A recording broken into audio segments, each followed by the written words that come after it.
읽겠습니다. 오늘 말씀은 아가서 2장 10절에서 13절까지의 말씀이고요. 제가 먼저 읽고 교독하겠습니다. 나의 사랑하는 자가 내게 말하여 이르기를 나의 사랑 내 어여쁜 자야 일어나서 함께 가자. 지면에는 꽃이 피고 새가 노래할 때가 이르렀는데 비둘기의 소리가 우리 땅에 들리는구나. 무화과 나무에는 푸른 열매가 익었고 포도나무는 꽃을 피워 향기를 토하는구나. 나의 사랑 나의 어여쁜 자야 일어나서 함께 가자. 아멘. 자리에 앉아주시기 바랍니다.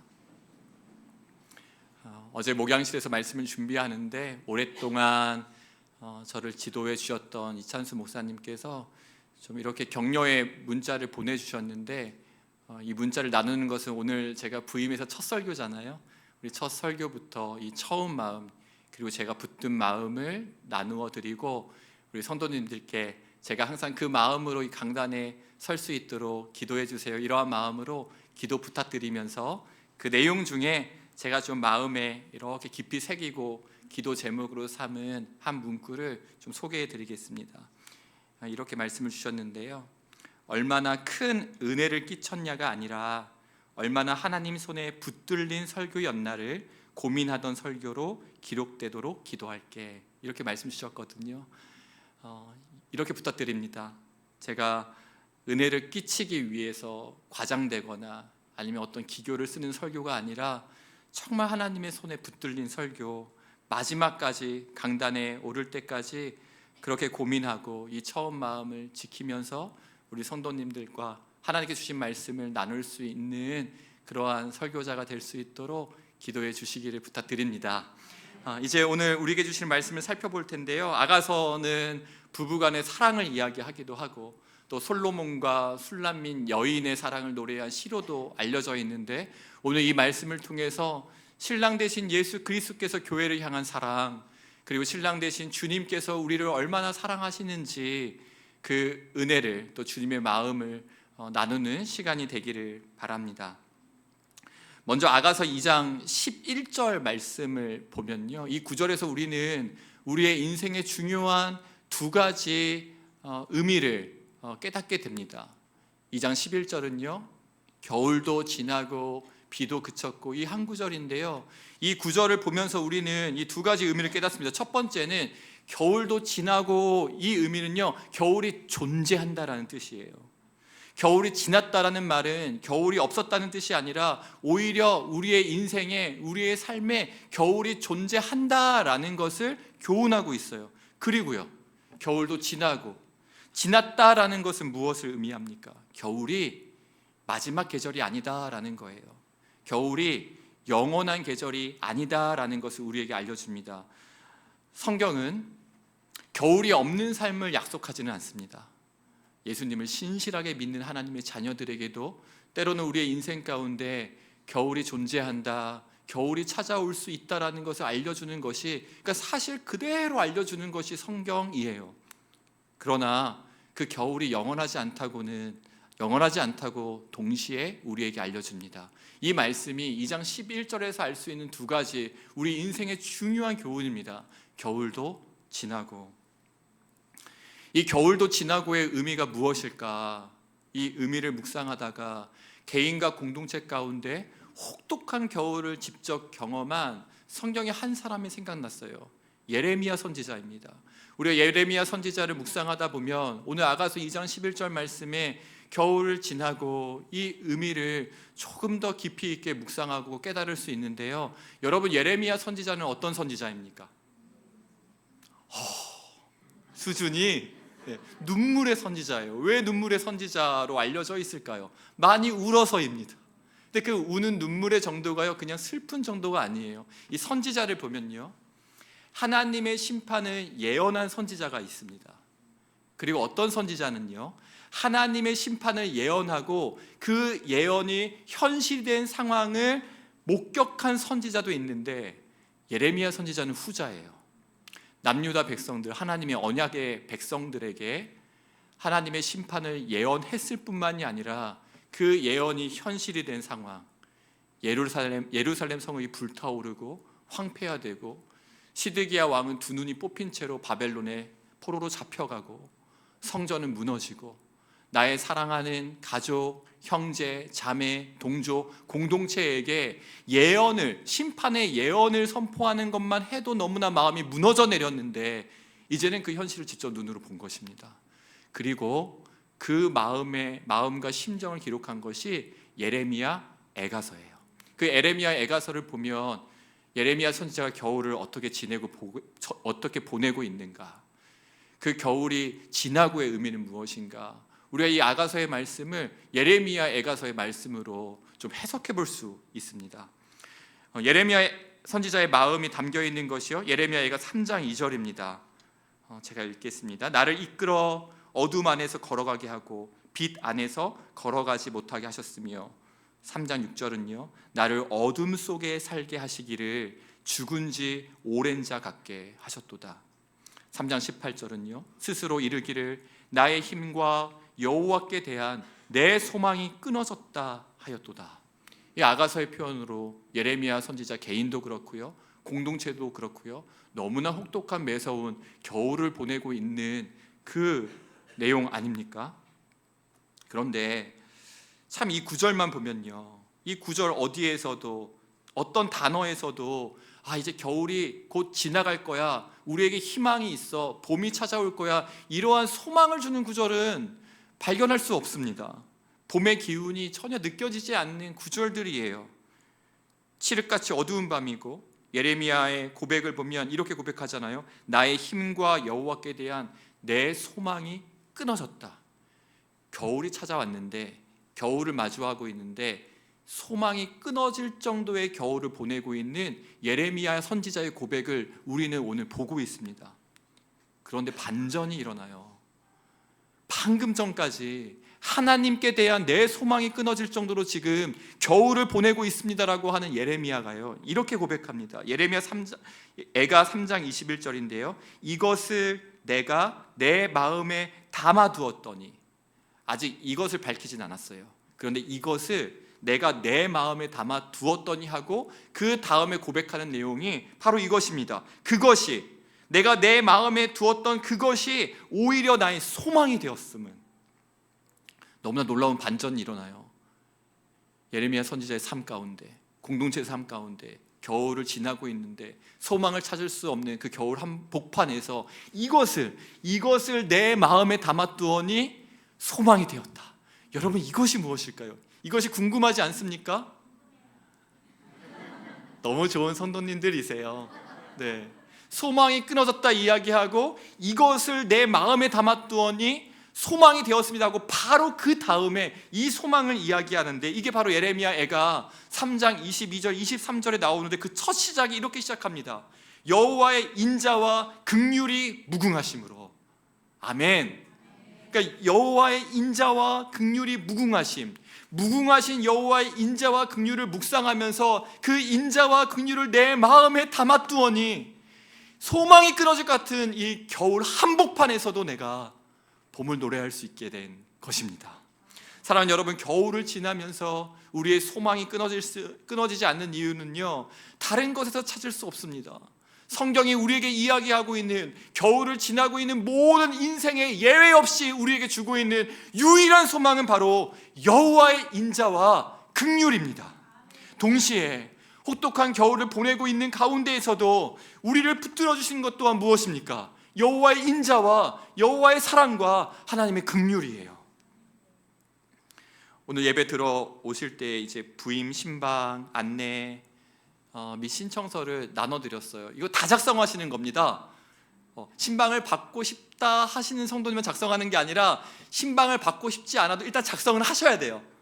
네, 받고 싶지 않음이라고 적어주시면 제가 상처 안 받습니다. 네, 반응을 해주세요. 적어서 제출해 주시면 좋겠습니다. 금요일날 순장님들께도요, 기도 부탁드렸어요. 우리 순원분들 중에 혹시 어려운 시간을 보내고 계신 분이 계시다면 제가 먼저 만나고 싶어요. 그런 부탁드렸습니다. 지난 6월 28일 이제 주일 오후에요, 공동의회 결과를 전해 듣고 제 마음이 막 하루라도 빨리 우리 성도님들을 만나 뵙고 싶은 마음이 간절한 거예요. 몸이 이제 하나니까 제가 동시에 모든 성도님들을 다 만날 수 없는 그런 한계가 있지만 저는 이렇게 믿습니다. 교회는 마음이 상하고 깨어진 자, 또 위로가 필요한 자, 차가운 겨울을 보내고 있는 성도님들과 함께하고 그 곁에 품을 내어주는 것이 교회라고 믿습니다. 이제 한 분 한 분 모든 분들을 만나 뵐 거고요, 마음을 나누고 이야기를 들을 것입니다. 그리고 다락방 안에서 우리 순원분들의 기도 제목과 또 상황과 형편을 잘 아시는 우리 목양의 동역자 되시는 순장님들 한 분 한 분 만나 뵐 것입니다. 이 이야기를 하는 이유는요, 이 모든 과정 가운데요, 사실 사람의 위로는 한계가 있습니다.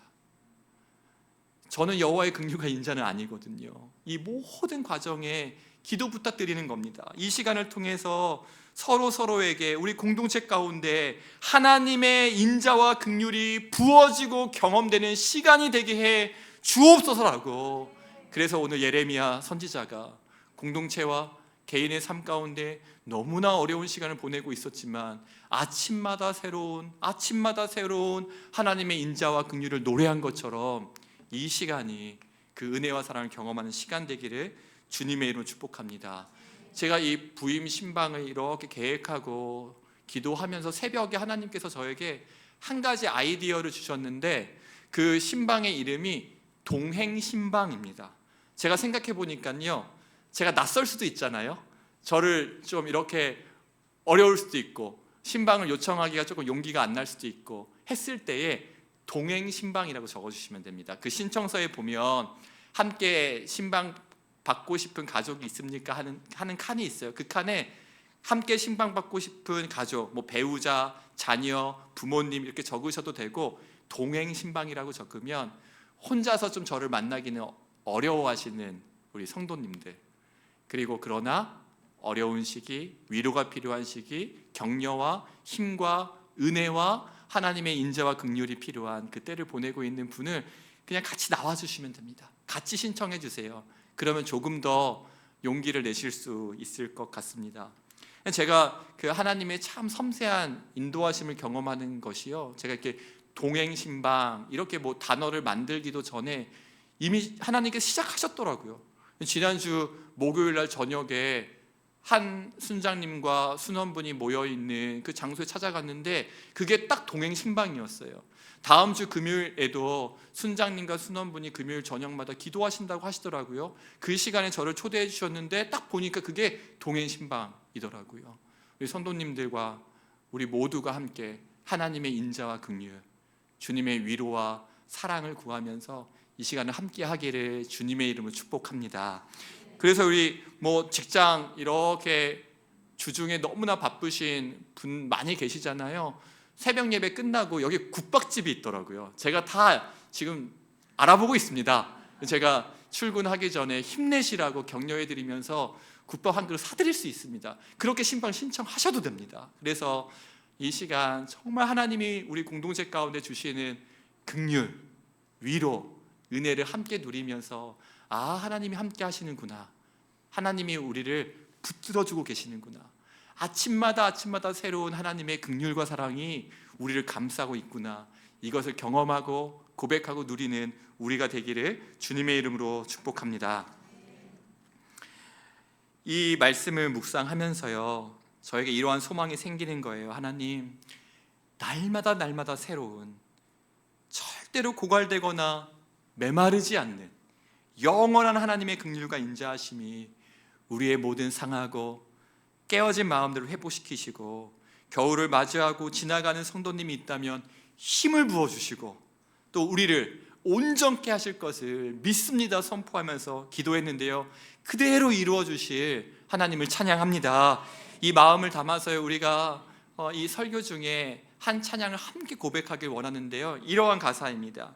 주의 인자는 끝이 없고 그의 자비는 무궁하며 아침마다 새롭고 늘 새로우니 주의 성실이 큼이라. 성실하신 주님, 우리 이 찬양을 오늘 우리 함께 하나님께 올려드릴 때요, 하나님, 우리에게 필요한 것은 사실은 인간의 사랑이 아니었습니다. 인간의 그 어떠한 위로보다도 우리에게 필요한 것은 무궁하신 하나님의 인자와 그 사랑이 너무나 그리웠습니다. 그 사랑이 필요했습니다. 이 사랑을 구하면서 이 시간 우리 함께 이 찬양으로 올려드리겠습니다. 주의 인자는 끝이 없고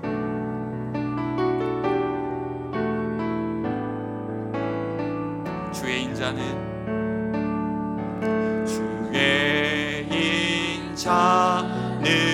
끝이 없고 그의 무궁하며 아침마다 새롭고 늘 새로우니 주의 성실이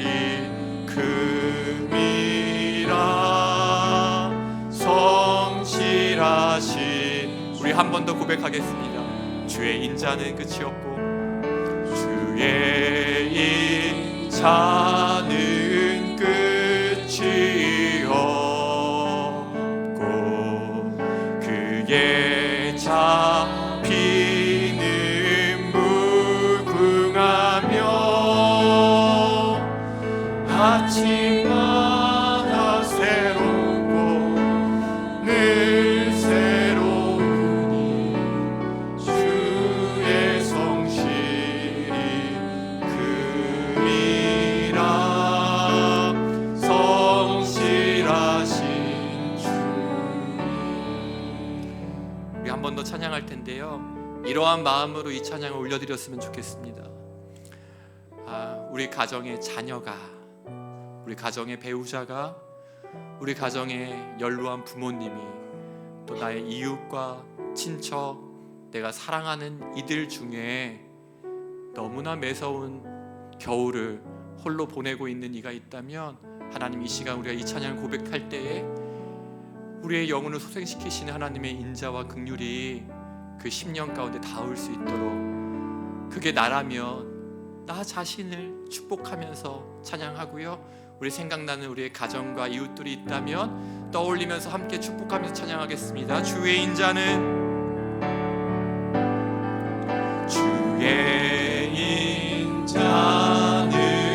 끝이 없고 그의 자비는 무궁하며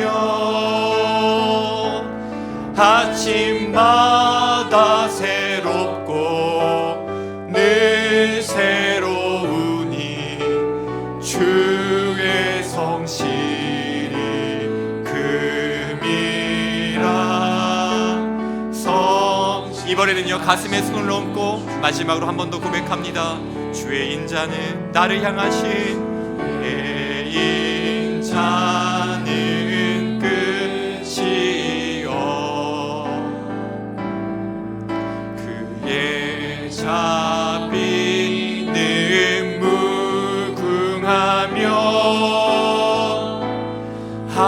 아침마다 새롭고 늘 새로우니 주의 성실이 큼이라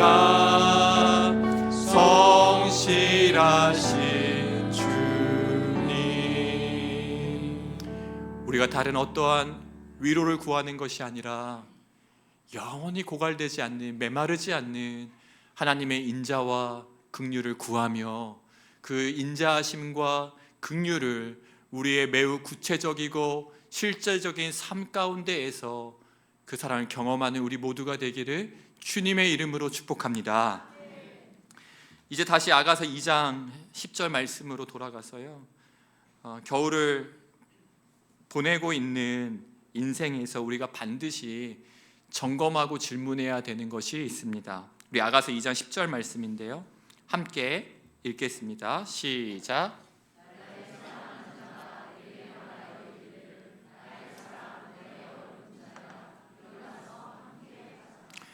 네, 이 구절은 겨울이 지났음을 알리는 신랑의 초청이죠. 그런데 이 구절이 이렇게 시작합니다. 나의 사랑하는 자가, 나의 사랑하는 자가. 여기서 우리가 우리의 겨울을 보내고 있는 우리 인생에 반드시 던져야 되는 질문과 점검해야 되는 포인트가 있다면 이 질문입니다. 나의 사랑하는 자가 있습니까? 나의 사랑하는 자가 있습니까? 겨울이 그친 것은, 또 겨울이 그쳤음을 알린 것은요, 다른 누군가가 아니라 집 안에 머물고 있는 신부를 깨우는 나의 사랑하는 자의 존재였습니다. 그런데 이 질문은요, 그냥 여기서 끝나면 안 됩니다. 나의 사랑하는 자가 있습니까? 우리는 반드시 그 다음에 이렇게 연결해서 물어야 됩니다. 나의 사랑하는 자가 있습니까? 그렇다면 사랑하는 자는 누구입니까? 이 질문을 생각해 보면서요, 이 질문에 대한 답을 생각했을 때요, 이렇게 두 가지가 떠올랐어요. 한 가지는요, 겨울과 봄과 우리의 인생의 모든 것을 주관하시고 나를 사랑하사 자기 자신을 내어주시기까지 하시는 예수 그리스도가 바로 사랑하는 자이십니까? 아니면 이러한 마음이 드는 거예요. 겨울철에 그 핫팩 있잖아요, 핫팩. 참 하나님은 이렇게 생동감이 있으세요. 이렇게 핫팩. 잠시 잠깐 우리의 손과 몸을 녹일 수는 있지만 조금만 시간이 지나면요, 하루라는 시간도 지나지 않아서 다시 차갑게 식어버리는 그러한 대상을 내가 나의 사랑하는 자로 혹시 붙들고 있지는 않습니까? 오늘 우리는 하나님 앞에서 정직하게 답변하기를 원합니다. 하나님, 나의 사랑하는 자는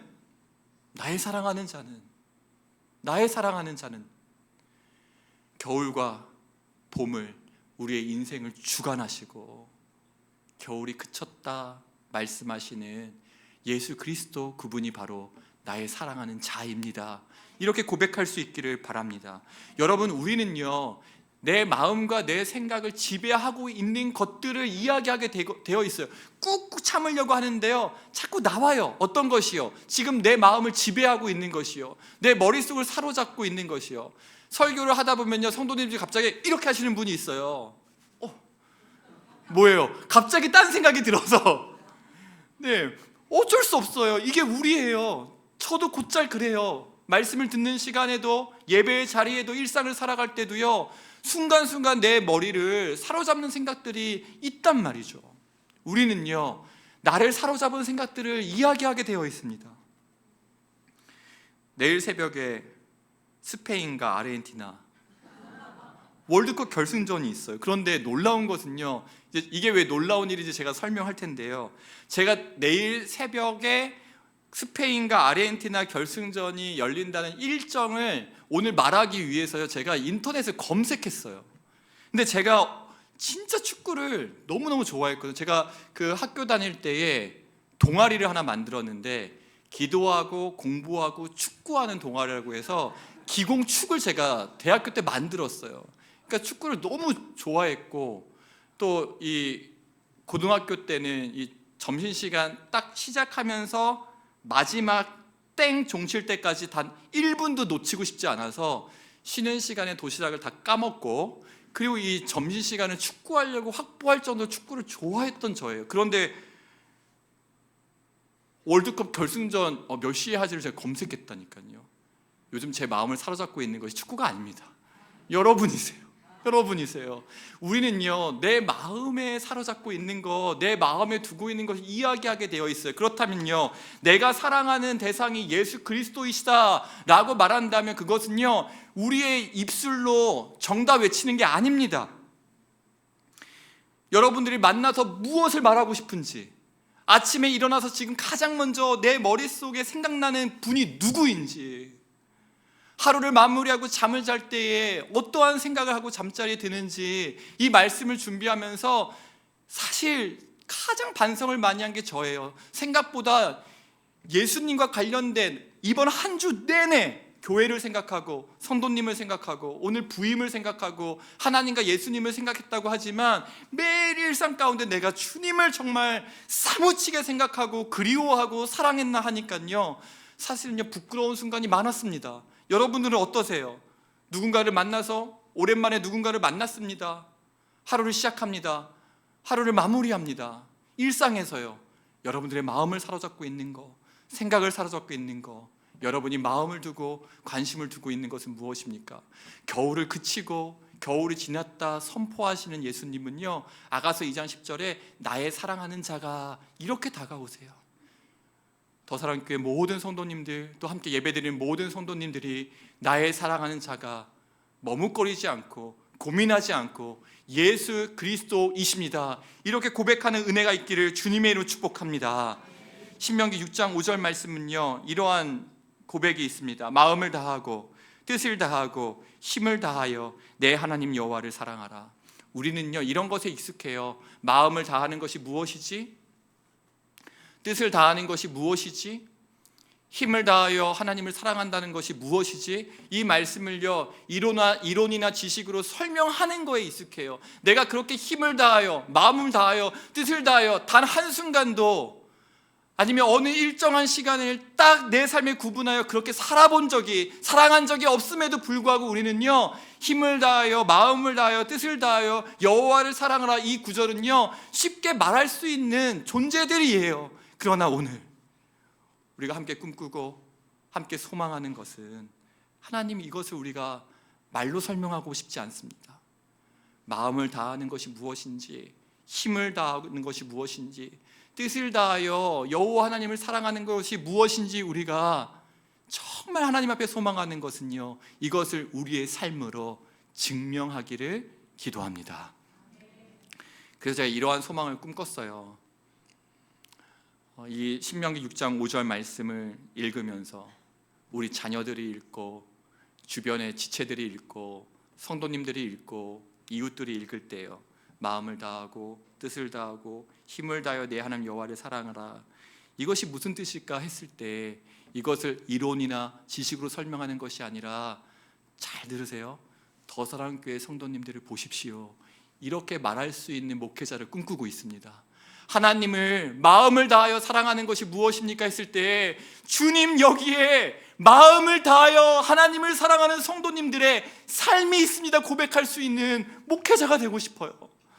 뜻을 다하여 힘을 다하여 하나님을 사랑하는 것이 무엇입니까? 라고 누군가가 물었을 때 주석책을 드는 것이 아니라, 주님, 저의 삶이 마음을 다하여 힘을 다하여 뜻을 다하여 하나님을 사랑한 인생이었노라고 부끄러움 없이 말할 수 있는 그러한 삶을 살기를 간절히 소망합니다. 지금은 너무나 연약하고 너무나 부족하고 잠깐만 세상이 흔들려도 우리의 마음이 막 뒤죽박죽이 되는 그러한 연약한 현실이지만, 이 꿈을 함께 꾸기를 주님의 이름으로 축복합니다. 더사랑교회는 하나님을 마음을 다하여 힘을 다하여 뜻을 다하여 사랑하는 것이 무엇인지 우리의 삶으로 증명해낼 것입니다.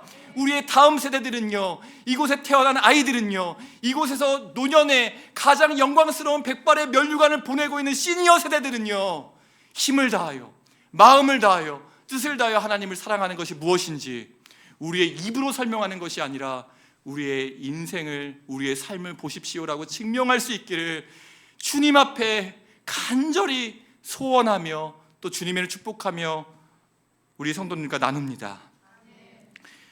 그러길 정말 원하시죠? 함께 꿈꿉시다. 함께 꿈꾸길 원합니다. 이제 이번 주 유치부를 시작으로 해서 다음 세대 여름 사역이 시작돼요. 참 부인과 함께 이렇게 다음 세대 여름 사역이 시작되는 것이 저에게는 또 큰 의미 부여가 됩니다. 이번 주 유치부, 또 다음 주 어린이, 그리고 이어서 청소년부, 또 청년 여름 사역들이 시작되어지는데요. 우리 유치부 또 어린이 여름 성경학교 주제를 보니까요, 다윗 어드벤처입니다. 담당 목사님께 제가 자료를 받아봤어요. 그랬더니 주제 성경 구절 중에 이 구절이 있더라고요. 내가 이새의 아들 다윗을 만나니 내 마음에 맞는 사람이라. 내 마음에 맞는 사람이라. 그래서 우리가 하나님의 마음에 합한 사람, 이렇게 다윗을 설명하지 않습니까?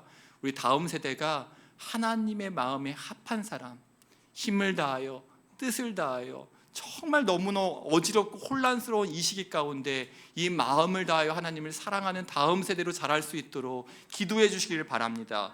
그래서 이번 주 수요 예배는요, 다음 세대 여름 사역을 위한 기도회로 제가 인도하게 됩니다. 우리 현장에 오실 수 있는 분들은 우리 다음 세대를 위해서 현장에서 함께 예배하고 기도해 주세요.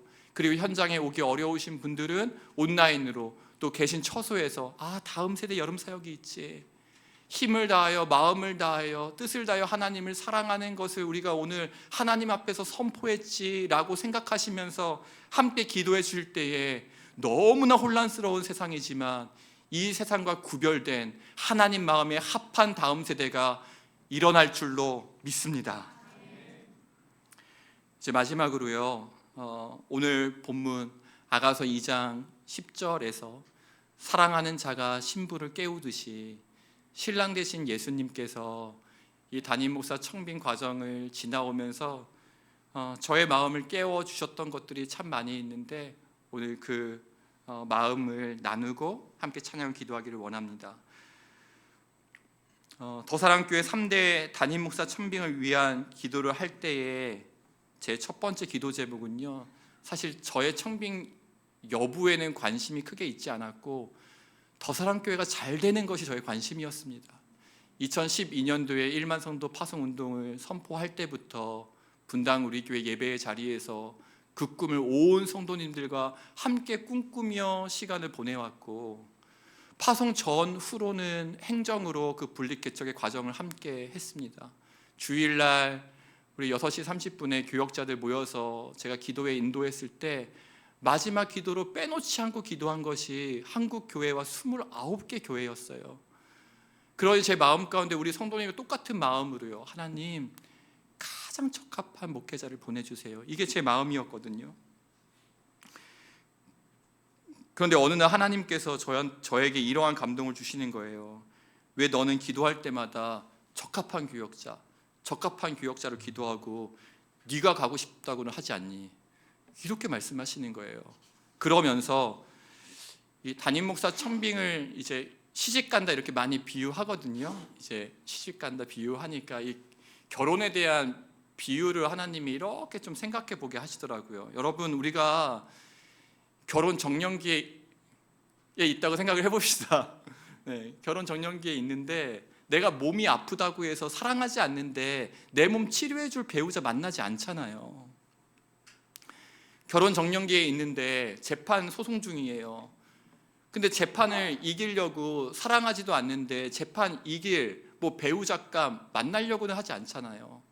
가장 중요한 건 사랑이잖아요.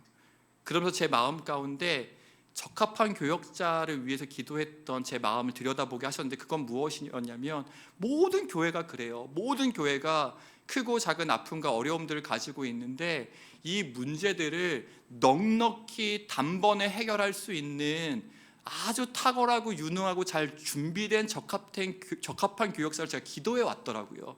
그런데 이 비유요, 문제 해결하려고 시집 가는 거 아니야, 사랑하지 않으면 만날 수 없는 것이 하면서 제가 이렇게 고백했어요. 하나님, 저보다 더 탁월하고 유능한 잘 준비된 목회자는 정말 많을 텐데 더사랑교회를 향한 저의 사랑의 크기가 결코 작진 않아요. 그리고 담임 목사 청빙 지원서에 지원 이유를 이렇게 적었어요. 오늘 이걸 우리 성도님들과 나눕니다. 저는 교회의 이름만 들어도 가슴이 뛰고 성도님들을 마음에 품고 목양하고 싶은 목자의 심정이 일어나는 교회를 만나고 싶었습니다. 사랑은 의지이기도 하지만 제 마음 깊은 곳에서 사랑이 우러나오는 교회를 만나고 싶었습니다.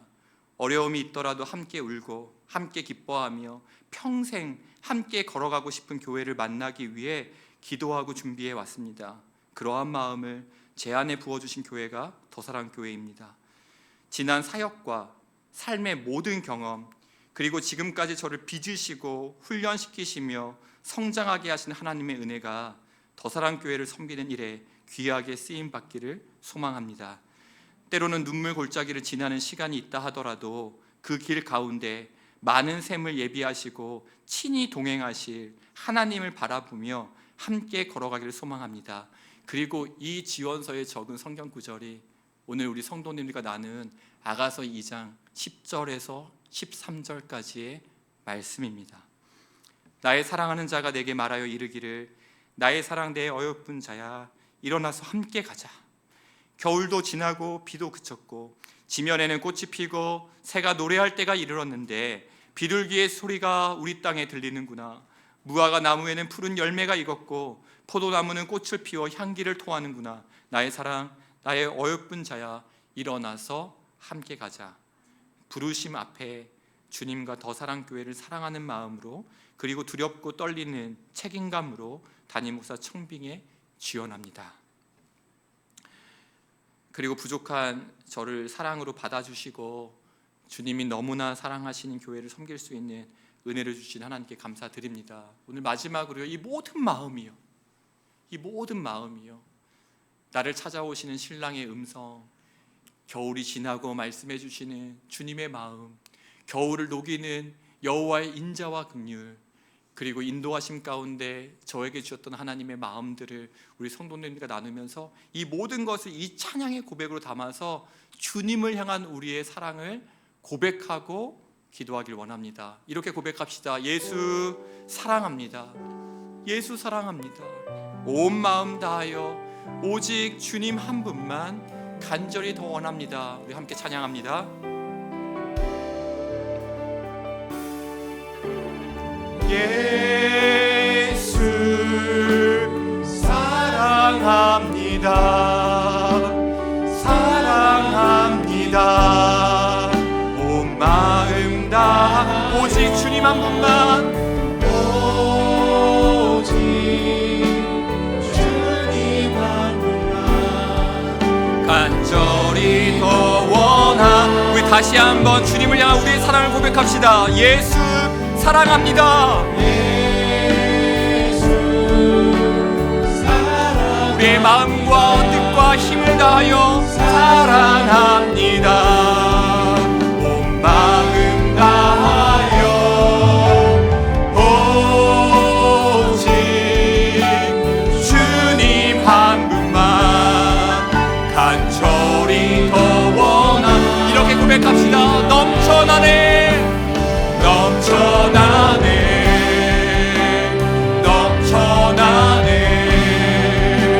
주를 향한 내 속에 갈망이 주님께로 나 이끌어 주소서. 주님은 우리 자리에서 다 함께 일어나셔서 다시 한번 주님을 향한 우리의 사랑을 고백합니다. 예수 사랑합니다. 예수 사랑합니다. 사랑합니다. 온 마음 다하여 오직 주님 한 분만 간절히 더. 우리의 마음을 담아서 다시 한번 고백합니다. 예수 사랑합니다. 예수 사랑합니다. 사랑합니다. 온 마음 다하여 오직 주님 한 분만 간절히 더 원합니다.